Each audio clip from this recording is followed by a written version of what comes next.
Praise the Lord. सुबह की प्रार्थना में मैं आप सबको स्वागत करता हूँ और आज के मनन के लिए हम देखेंगे यूहन्ना लिखे सुसमाचार उसका चैप्टर 16 और वर्स 32 से लेकर 33 तक। देखो वह घड़ी आती है वरन आ पहुंची है कि तुम सब तितर-बितर होकर अपना अपना मार्ग लोगे और मुझे अकेला छोड़ दोगे।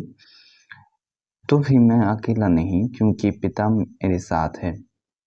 मैंने ये बातें तुमसे इसलिए कही है कि तुम्हें मुझ में शांति मिले।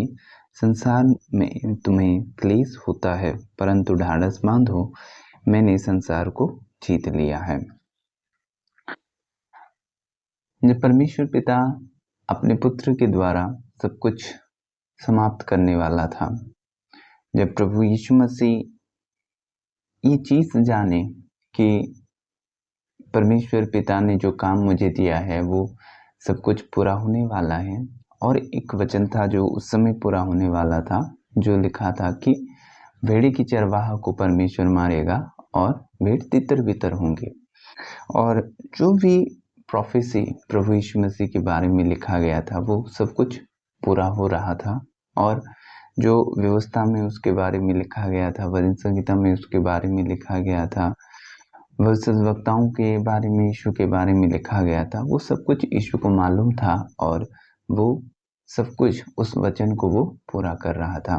और ये वचन भी वो पूरा किया कि देखो वह घड़ी आती है वरन आ पहुंची है कि तुम तितर बितर होकर अपना अपना मार्ग लोगे। ये भी लिखा गया था। और तो भी जब हम देखते हैं तो प्रभु यीशु मसीह ये कहता है कि मैं अकेला नहीं हूँ, पिता मेरे साथ है। पता है कि परमेश्वर प्रभु यीशु मसीह के साथ क्यों था? क्योंकि प्रभु यीशु मसीह कभी भी परमेश्वर की आज्ञा को नहीं टाले। वो प्रभु परमेश्वर की इच्छाओं को वो पूरा करता था, और अपनी इच्छाओं को नहीं, लेकिन परमेश्वर की इच्छाओं को वो पूरा करता था। और यहाँ पर प्रभु एक बात बताते हैं अपने चेलों को कि मैंने संसार को जीत लिया है। नीचे का वर्ष जो मैंने संसार को जीत लिया है। कई दफ़ा हम इस संसार में जब रहते हैं तो संसार के तौर तरीके और संसार के कई जो चाली चलन है हमारे ऊपर दबाव डालते हैं कि हम उसकी तरह बने।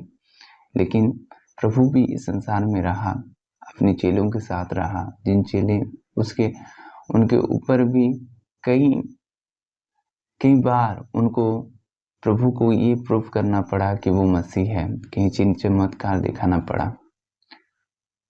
और उसके चेले कई दफ़ा ये ना समझ थे, वो समझ नहीं पा रहे थे, लेकिन प्रभु ने हार नहीं मानी और प्रभु ने जो संसार में उसको भेजा गया था, पिता की इच्छा को पूरा किया।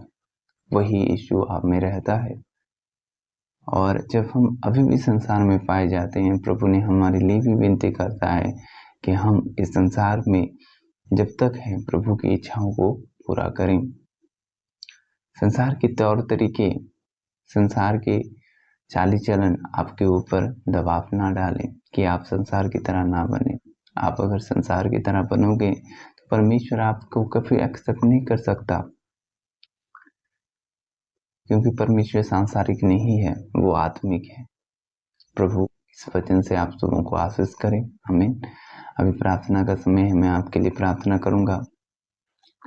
पिता, मैं आपके लोगों के लिए दुआ करता हूँ खुदाबंद। हे प्यारे प्रभु जी, आपने उन्हें बल दिया है प्रभु जी, जो पवित्र आत्मा है खुदा। हे प्यारे प्रभु, आपकी राहों पर चलाने के लिए आप अनुग्रह करें खुदाबंद। जो लोग कमज़ोर है खुदाबंद, हे प्यारे प्रभु, उनके लिए मैं दुआ करता हूँ खुदाबंद। वे प्रभु नया बल प्राप्त करें खुदा, वे नया बल प्राप्त करें खुदाबंद, वे नया बल प्राप्त करें यीशु के नाम से। प्रभु, जो रोग से ग्रसित है खुदावंत, यीशु के नाम से वे चंगे हो जाएं। हे प्यारे प्रभु जी, संसार को ओवरकम करने के लिए आप अनुग्रह करें खुदावंद। हे प्यारे प्रभु, संसार के तौर तरीके उनके ऊपर हावी ना हो प्रभु जी। हे खुदावंद, आपके करीब हो जाएं खुदावंद, आपकी आग उनके जीवन पर घेरे रहे, आपकी रोशनी उनके मुखों पर चमके खुदा। प्यारे प्रभु, आपके वचनों को प्रभु मानने के लिए आप अनुग्रह करें, आपके वचनों पर चलने के लिए अनुग्रह करें खुदावंद, आपकी इच्छाओं को पूरी करने के लिए आप अनुग्रह करें खुदावंद।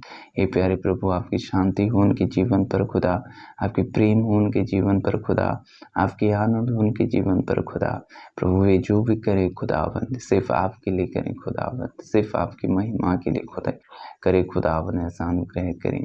प्यारे पिता, आप उन्हें बातें करें प्रभु जी, आपके वेदों को उनके जीवन पर प्रकट करें खुदावंद। यीशु, आप स्वयं उनके जीवन पर प्रकट हो खुदावंद, ऐसा अनुग्रह हो खुदावंद। आपकी अनुग्रह बड़े प्रभु, आपकी बड़ी दया हो खुदावंद। प्यारे पिता, आपके लोग आपके मंदिर हैं प्रभु जी, सिर्फ आपकी महिमा हो यीशु नाज़री के नाम में, आमीन।